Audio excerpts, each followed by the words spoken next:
Today with your loved ones. I'll be on Estill Court sometime today with my mom, and looking forward to sharing that time with her. And I know that this will be a special day for many of us. I also know that this is a day of difficulty for some of our folks. And some of our folks are not here today, or some of our folks have gone to a different place, and it is not a place of joy. And so I would ask that you hold those folks in your prayers today, even as we continue on in this worship service. If you got confused a moment ago and thought you had wandered into an Advent service and thought, I thought it was spring, but we're reading a Christmas text. Let me just clarify. We are in the second week of a new sermon series called Here I Am. And in this sermon series, we'll look all throughout the Bible, from Old Testament to New, and see a variety of places where God appears or where God calls to one of God's children, whether by a vision or a dream or a flash of light or some other way. And God extends a calling to someone, and they respond with those words, "Here I am." It's one of the most frequent forms of response in all the Bible. Last week we started off by reading the story of someone that maybe you've never heard of, a man named Ananias. Ananias is far from being a star. He is not one who has many chapters of a book or multiple books written about him. In fact, he has just a few short verses in the book of Acts. But we talked about last week how even a momentary act of faithfulness can have eternal significance. Because when Ananias says, "Here I am," and accepts the calling that God has for him at that particular season in life, he's able to go and be a catalyst in the life of a man named Saul. Now, Saul turns out to be a major character.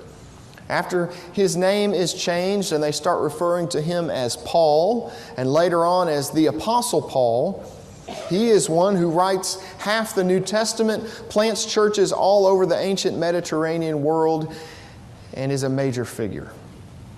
Here I Am is the name of our sermon series, and today we look at a passage from Luke's Gospel where another character, this time a famous character, says those same words. Or at least, "Here I am" is one way you can translate the Greek word that is used there. Other places would refer to it as "behold" or "look." It's a statement of presence. And that's our passage today in Luke chapter 1. Today, Mother's Day, I'd like to look at this passage and see how a Christian mother welcomes the influence of God and others. A Christian mother welcomes the influence of God and others. I think it's easy to make the case that Mary, the mother of Jesus, is the most famous mom in all of Scripture. Her story begins there at Luke 1 with the appearance of an angel. Her "Here I am" moment comes at verse 38, the very end of the passage that was read a moment ago, and we'll get there eventually. But the story begins with what may be to you a familiar pronouncement by the angel Gabriel, announcing the wonderful news that Mary will give birth to Jesus, the Son of God. At Christmas time, when we read that passage, we celebrate what is unique to Mary and Jesus in this passage. And there is much here that is unique. Her child will be the Son of God. Her child is announced by an angel. What God intends for her is unique in human history. There's much to celebrate there at Christmas about what is unique. But today, being Mother's Day, I'd like to look at this passage and celebrate here what is universal. Celebrate here what is common experience for so many of us, moms and others as well. And by looking at what is universal in Mary's story, it may just be that we'll be able to understand a little bit of why Mama did the things she did. Can anybody else relate to that moment or all of those many moments in my younger days when I wondered why on earth my mother was telling me to do something a certain way, or why she was saying no about the way I wanted to do something, or the way that she was sort of reframing my outlook on a situation. And I had to wonder time and again, why on earth is she doing this? What is she up to? I think by studying Mary's life today, we'll be able to see some of what is going on with Mama's wisdom by looking at the universal good that is here. Perhaps your mom was one who experienced also some troubled times. Perhaps your mom is one who experienced some struggle in life. Studying Mary and her life might give you some tools to be able to understand and relate with some of the struggle that she experienced. Or if you had a godly mom, it may be that you'll be able to understand how it was that she leaned into the everlasting arms of Jesus Christ. And through His strength, your mom was able to overcome some obstacles. So here's what's universal. Here's what we may share with Mary. In the beginning of the passage in verse 26, we see that Mary comes from a very humble background. The passage begins in the 6th month. The angel Gabriel was sent by God to the town and village of Galilee called Nazareth. Now, Nazareth was not a major player on the international scene. Nazareth was not a major cultural influencer. In fact, at the time that Jesus was born, there were fewer than 500 people living in Nazareth. It was out of the way. It was not on a major Roman thoroughfare. The best you can say is that you could get there from Nazareth. There are absolutely no literary references to this place in the ancient world. That is to say, it does not appear in the Old Testament. It doesn't appear in any inscriptions. It doesn't appear in any great works that have been uncovered or translated by archaeologists, historians, anthropologists. It's a footnote at best until Jesus comes along and puts it on the map.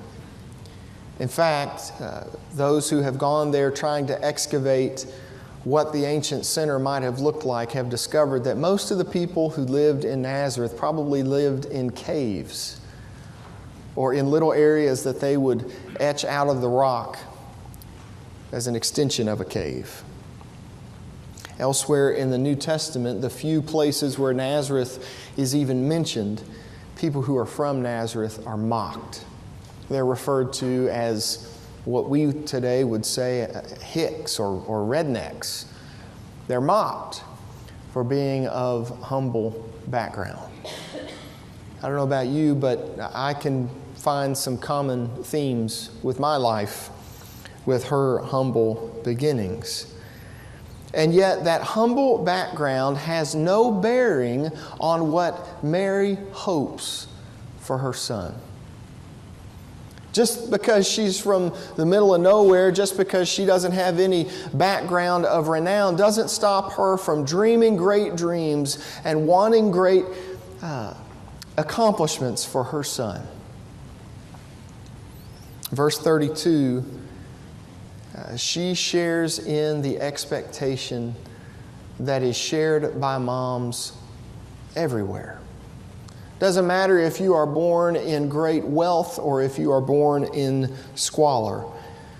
Moms everywhere have experienced what she experiences in verse 32. It is said of her son, he will be great. He will be great. That's not tied at all to the uniqueness of who Jesus will be. Every mom has that goal, that hope, that vision for a child. He'll be great. And you can hear an echo in verse 32 of what life is going to be like for this man. Because in verse 32, we're introduced to Elizabeth. He'll be great. And then word continues on, rather, Elizabeth is later in the passage. He'll be great. He'll be around people like his cousin Elizabeth and her little boy John. What is said by Mary and Elizabeth about their little boys is an echo of what happens in the Old Testament. Not far from there, a woman named Hannah, as she gives her son Samuel to the Lord. Their songs mirror one another poetically. That sort of thing is shared by all moms in all cultures. And probably just about everybody in this room grew up in a context where somebody in a classroom or on a school bus or in an assembly said to you and spoke over you and your classmates, any child in this room, any child on this bus, any child in this assembly could grow up to be what? The President of the United States of America. That's right. We grew up. Yeah, there you go. That's right. Yeah. Thank you. We grow up with these sorts of great expectations. Who has not stood at the window of the nursery, looking in at those little bassinets and praying over the one, if you can read the writing correctly, I think that one's mine, and said, this one's going to be great. And if that's not my child, if it's the one over there, that one's going to be great. We can share what she is experiencing here in this desire for good things for her child. Verse 36 contains a hint of reality for all moms. Your influence has its limits. As much as I hope for my little one great things, as much as I am committed to that outcome, my influence only goes so far. Verse 36, and now your relative Elizabeth in her old age has also conceived a son. There's a hint here of the influence that will be shared by Elizabeth. You can just imagine these two ladies walking along with their little boys, toddling along, and the influence that is shared as Mary calls out not just to Jesus but also to John, as Elizabeth teaches little songs and teaches little lessons not just to John but also to Jesus. And in the earliest days in our little ones' lives, we have unlimited access and really unlimited control. We have to have it that way for their protection, for their health. And we're able to say, I will influence this child for greatness, no less. And then inevitably, invariably, there comes a moment when Mama has to have a break, or Daddy has to take time to do some errands, or somebody falls sick in the home, and there ends up being other matters, other tasks in life to be tended to, and even in those first few months of life, that little one is left under the influence of another trusted elder, another trusted family member or loved one. I can't tell you how many times I wish I had a nickel for every time somebody in this congregation has said to me, they grow up so fast, you better enjoy it now, and we are. But part of what you're saying to Megan and me is that as you're looking back or as you're looking around and seeing a little one grow up and advance on in years, you're saying, in essence, your influence gives way to the influence of others. There are other teachers and caregivers. There are other family members. And I would say we all have that moment in life where the family members that oh my goodness, I hope my child ends up like that family member and her traits. My child ends up bouncing on the knee of that other family member, and I hope she doesn't have that family member's traits. But there are these influences that are shared. And my influence is limited. Without exception, there is that moment when my wonderful child encounters something in the culture at large. My precious, innocent little one encounters something of society from which I wish that I could shield her, from which I wish that I could protect her. And yet, it's simply impossible to do so. Some of you read John Maxwell on a regular basis, leadership guru, former pastor. When he was at Skyline Church out in California, his associate was Tim Elmore. They launched the Enjoy group together and moved to Atlanta. Until several years ago, Tim Elmore went out on his own. And these days, Tim Elmore goes into middle schools and high schools and college groups and finds students that are displaying leadership potential, and he instills in them, he works with them to teach character. He calls them habitudes. He tries to teach them leadership lessons. He recently published a little article in Forbes where he talked about 7 crippling parenting behaviors that keep children from growing into leaders. What he's saying here is in response to a world that has all sorts of influences that I would not want my precious little one to be exposed to. Parents have some choices. And you've seen moms and dads struggle to know what's best in all these situations. Here are the behaviors that he says parents struggle with. He says, 1, we don't let our children experience risk.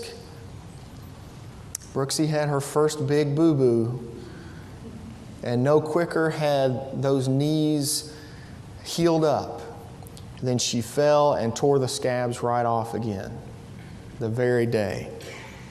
I would keep her on the grass and keep her out of the ants and the bugs and the spiders. I would do everything I could to keep from seeing that expression on her face from when she cried her little eyes out.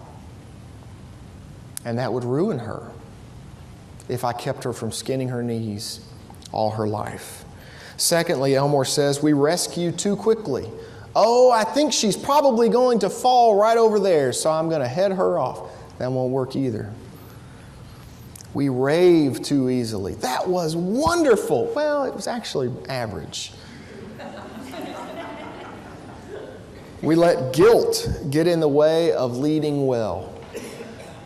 I know you can't imagine me losing my temper with my daughter. I've already had to tell her I'm sorry. We don't share our past mistakes. So many times, parents and children don't understand one another because the child already knows perfection is impossible here. And Mom, Dad, you couldn't possibly have been as consistent as what you're asking me to be. There comes a time when we just have to be honest with one another. 6, he says, we mistake intelligence, giftedness, and influence for maturity. Just because Johnny comes home and he's knocked the top off the SAT doesn't mean he's ready to live on his own. And lastly, Elmore says, we don't practice what we preach. We have to be consistent. And yet, in Mary's life, we see this wonderful, and for me anyway, refreshing reality.